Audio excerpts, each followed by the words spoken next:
waar ons julle al die belangrikste inligting van die week deurgee. Sjoe, wat 'n verligting. Ek is so bly die eksamens is verby.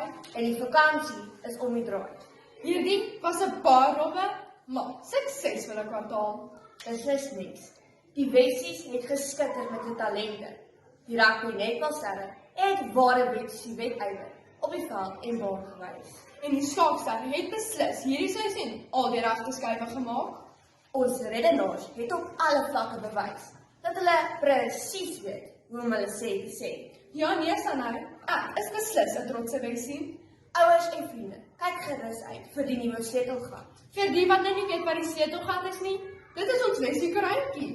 Uitgawe 1 van 2024 is Vrydag op beskikbaar. Daarin spog ons met alles wat in kwartaal 1 en 2 gebeur het. Ek het 'n sneak peek gehad en ek moet sê, ek kan nie wag om al die nuus daarin te lees nie. Vir ons vakansie herinner ons julle graag wat in kwartaal 3 wag. Ons gaan uiteindelik die Warrior reis hê. Dit vind plaas op die 8 Augustus. Daar's ook die Golfdag, Entrepreneursdag, Kunswedstryd, Natuurlewe Klub. Wag nou, Sanay. Dalk moet ons eers 'n bietjie vakansie gaan hou. Ja nee, ek stem saam. Hierdie vakansie moet Wessies net 3 dinge doen. Net 3. Laat slaap in die oggend, chill tot in die middag en dan rus tot slaaptyd. Dit klink soos 'n goeie plan. Wessies, pas julleself mooi op. Herlaai die batterye en geniet die blaafkans. Baie dankie aan al die onderwysers. Ons waardeer julle moeite. Beslis. Ons sluit af met die borg van die week.